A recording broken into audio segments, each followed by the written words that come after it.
আসসালামু আলাইকুম। কেমন আছেন আপনারা সবাই? আসলে আমি তত বেশি ভালো নেই, এই জন্য ডাক্তারখানায় যাচ্ছি। সবাই দোয়া করবেন আমার জন্য।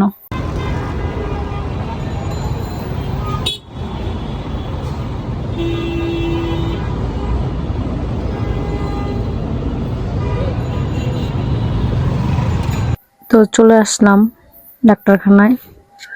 এটা হচ্ছে মিরপুর 10 ডিজি ল্যাব। কে কে চিনেন অবশ্যই বলবেন। আর এখানে আইসা কার কেমন রেজাল্ট হয়েছে, মানে কে কেমন চিকিৎসা পাইছেন, এটা আমাকে বলবেন। এবং আমিও কেমনটা ভালো রেজাল্ট পাই নাকি এটা অবশ্যই বলবো। আর আপনারা যদি কেউ এখানে আইসা থাকেন অবশ্যই আমাকে বলবেন। আমি তো আসছি, দেখি কি অবস্থা কি হয়। সাথে ছিল ছোট আন্টি, ভালোবাসার মানুষ। আমার বড় বোন নেই, বড় একটা ভাই নেই। আমার ছোট আন্টি আমার বোনের মতো এবং মায়ের মতো, এক কথায় সবকিছুই বলা